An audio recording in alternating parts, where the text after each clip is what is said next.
Okay, we've got one more, and then we do break. We're cutting into our break here right now. But I know Jackie, she's efficient. She's only got 10 minutes. She deserves all 10.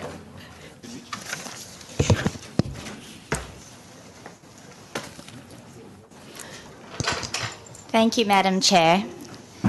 There's one place you don't, there are two places you don't want to be, somewhere between a person and their lunch or somewhere between a person and their break. So Yeah, I'm going to try and exactly, talk exactly. as quickly as possible. I'm Jackie Lain, and I'm the president of Learning List. I started Learning List because as an associate executive of the Texas Association of School Boards, I heard repeatedly from school administrators who were tired of buying instructional materials that failed to live up to the publisher's claims. And when I started to look into it, I heard repeatedly about the same type of claims. Apparently, publishers would say that their materials aligned to the TEKS, and when teachers started using them, they found that not to be completely the case. So, Learning List is an independent review service for schools and districts. We review materials in several different ways. So, as this slide shows, we provide 3 different types of reviews. Our reviews are designed to address the problems that you saw on the last slide. The first is there are too many choices and too little time to review everything themselves. So districts often rely on the publisher's claims. What we find is that about half of the materials that claim to be aligned to 100% of the standards actually are. And I don't know how this is progressing, but can I slow it down? Is it? Is it? Well, I'm not pressing anything. These buttons are forward and backwards. Yeah, but I wasn't pressing. Okay, here you go. So, thank you. I really wasn't pressing anything. It was just going. So this is the problem that we're trying to address, that the materials that claim to be aligned to the standards weren't always as well aligned as the publishers thought and as educators were relying on. So the result was that districts have warehouses or at least closets filled with unused instructional materials, which equal hundreds of thousands, if not millions of dollars worth of taxpayer dollars not being used efficiently. So we provide 3 different types of professional reviews and a platform for educators to share their experiences with the products that they use. Now, I want to be clear about something. Learning List does not intend to duplicate the work of the state board and the state adoption process. We very clearly are designed to pick up where you guys leave off. So we review the types of materials that you don't review necessarily, and we review materials that you do review in different ways. So as I mentioned, we provide the 3 different types of review. 3 different types of professional reviews. The first is a new review called a spec sheet, which is a 2-page checklist of the key academic features and the key technology requirements of each material. I'll get into that in further detail in just a minute. We also do an in-depth review of the instructional content and design, looking at what distinguishes this product from others in terms of the instructional organization and model, whether it develops higher order and critical thinking skills, whether it scaffolds instruction, what kind of assessments are provided in the material, how often are those assessments provided, and whether they're provided at critical points in the instructional process, what kind of monitoring tools are included, and we actually provide reference districts, because one of the things I'm asked repeatedly from administrators is this product going to be effective? And it's very difficult to predict prospective effectiveness of a product. I think one of the indicators is, does it align to the standards you're trying to teach? The second, though, could be a number of things depending on what you're trying to accomplish with your materials. So the variables between the material and the effectiveness are the teacher's skill in using the materials, the teacher's skill in teaching, the student's readiness to learn, and the student's aptitude. Those all affect whether a material is going to be effective. So we provide information that let districts know what's in the material, whether it's aligned to the standards, and what the technology requirements are going to be, so that districts can make their their own choices about which materials are best going to meet their and their students' needs. Now, how do we complement the state adoption process? Well, we use the same breakout document that TEA uses to evaluate the alignment of state adopted materials to evaluate whether non-state adopted materials are well aligned to the standards. We also provide additional reviews, as I mentioned. We provide an alignment verification if it's a non-state adopted material. If it's a state adopted material, we provide the state's adoption report. We do not re-review the alignment of state adopted materials because you've already reviewed that.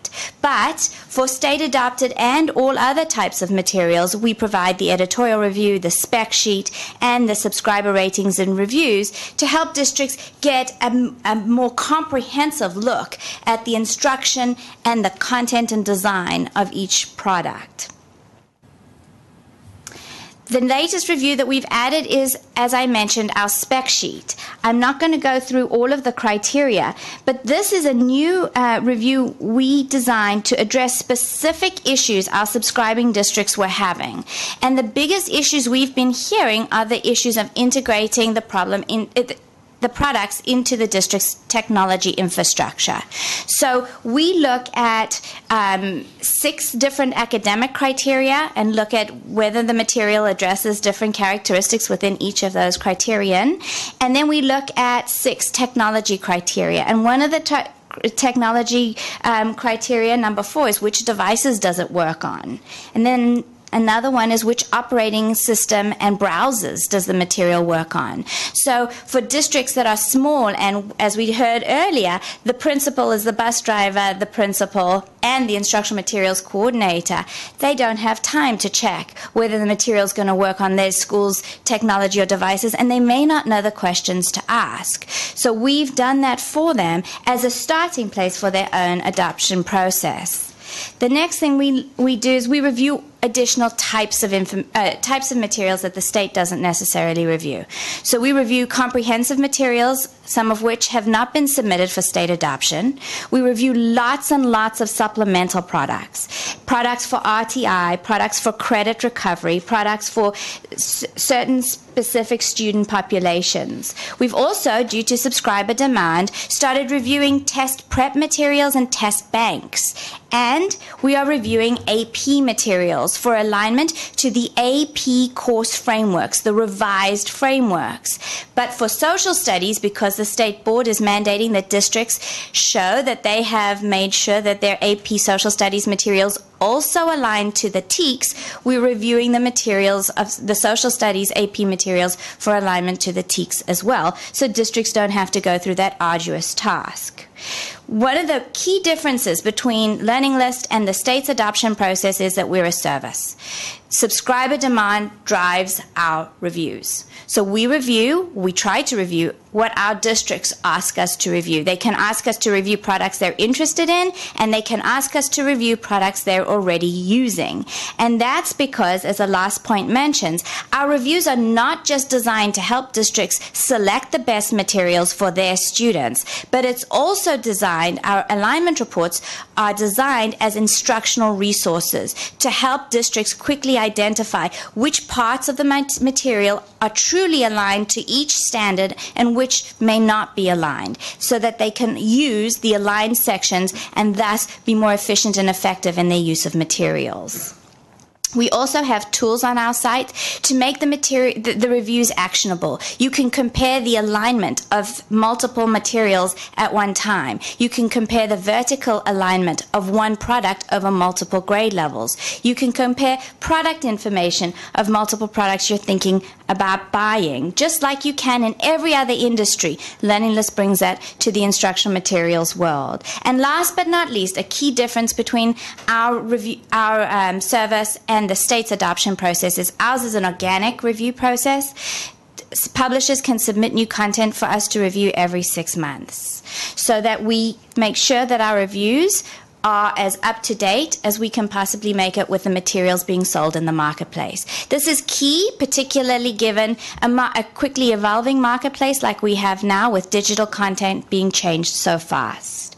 Couple of trends I wanted to point out that we've seen over the last 2 years of reviewing materials. The first is that there is a great variety in prices and that there is no correlation between the material's price necessarily and its alignment percentage. As you see here, here are 3 different state-adopted, 100% aligned economics books. Look at how much they vary in prices by $80 per student over the life of the adoption. Same thing here, Algebra 1. You've got 2 state-adopted and a non-adopted, all 100% aligned. Look at the variance in prices. The difference between the lowest price product and the highest price product over an 8-year adoption would be $25 per student. So what we say to districts is, our goal in making this information available to you on our site and easily accessible is to help you comparison shop. Because you are shortchanging your students, you're shortchanging your district, and you're shortchanging your taxpayers if you don't comparison shop for instructional materials in this marketplace. One of the things I don't want you to take away is that non-adopted products are always cheaper than state-adopted. It may be true, but it's not always true. You have to look at the other functionality as well as the alignment percentage in the materials. And here's some market trends. Just a couple that I wanted to quickly point out is districts are purchasing more supplemental products than ever before. And the thing about it is, in the past, districts haven't really concentrated on the alignment of supplemental products, and neither have publishers. But if you're buying products to meet a particular student's needs or to help students with credit recovery or RTI, alignment matters drastically to the effectiveness of the product. So districts are starting to key into that, and publishers need to as well. Great. Thank you. Questions, members? One, two. Morning, thank you. Ms. I'm sorry, Ms. Hardy goes first. I was just curious, how do you assure the fact that you are not working for a publisher, but instead making this all about the material for the student? Thank you for asking. One of our advisors, when I developed this service, is the former chairwoman of Consumer Reports. And I asked her, how do I make sure that this is a truly independent service, both in perception and reality? And she said, you don't accept any money from publishers. So we don't accept any money from publishers, just as the state does not, which distinguishes this state's adoption process from others. Yes, Mr. Mercer. Well, thank you. First of all, I told you before, I just love your East Texas accent. Thank you. Thank you very much. I've been working on it for a long time. I couldn't tell. Longview, maybe? Tyler? I couldn't tell what it... A little further south. Okay, so this all came out of the law a few backs, which before we could only adopt, we'd only pay for books that are state adopted. So this is for materials that were not adopted, right? Right. Well, this is for both. So, but that's the point. In Senate Bill 6, the legislature created a market, but no marketplace. That's what you're responding to. It's market-driven. It is market-driven. So if I'm an ISD, a superintendent, I have to decide, do I form our own unit of volunteers to come in this summer, I guess, to look over these books that we got that were not part of the, had they been vetted by the state board, or find a service that would do that for me? Well, yes, Mr. Mercer, you know, there are so many products in this marketplace. The state reviews only a handful, a small percentage of the materials that are coming out. Another trend here is that boutique publishers are developing online materials much more rapidly. So districts can't possibly review everything out there, and this just helps them narrow their choices quickly so that they can go further into the reviews of a fewer products and more thoroughly make sure that they are buying they're getting what they think they're buying. Your staff are full-time reviewers. They're not doing anything else but reviewing. We have a full-time staff that oversees the review process. We hire highly qualified teachers across the state who are certified in the grade and subject of the products they review. On average, they have 17 years of teaching experience, and they review for us on a part-time basis, but the reviews are overseen by a full-time staff, and each product is reviewed by multiple certified teachers to diminish the amount of subjectivity in each review. Last question is that bill also allowed that you could say, this isn't my question, but as a superintendent, I could self-certify. But if this book did 50% of the coverage and I had 50% over there, do you ever run into that when they're trying to say, did I cover 50% here and what 50% I covered? Yes, well, there is a law that says districts have to certify that they're covering 100% of the TEKS for each grade and subject. They have to certify that. Now, the priority they set on making sure that they have documentation to support that certification varies dramatically from district to But I district. meant, like, how do I tell, if I say this book has 50% of the coverage, Right, overlapping standards. do you tell me what 50% that is? That's what Yes. So our reports show you precisely which standards are aligned and which standards are not aligned, and you can actually do a side-by-side comparison of multiple resources to see precisely which ones cover which standards. I see. Thank you. Thank you. Okay, real quick one, because we're going to Okay. cut our break here. So Jackie, I'm a little bit concerned about I think you said half of the materials claim to be 100% only half of them are actually aligned. Based on our experience, about 54%. Why are the others not, are the publishers making false claims, or are they just not being careful, or how are they not, why do they think they're aligned and they're not? What are you finding is the discrepancy? Yeah, we actually have a white paper where I opined about this, and I don't think it's malicious intent. I think what it is a difference in definition of alignment and a difference in motivation for alignment. But you do have a white paper? can you I do, send that to with us? pleasure. Yeah, that'd be great. Send We'd that like one to of see us. that. Sure. Okay, great. Thank you, members. And thank you, Jackie.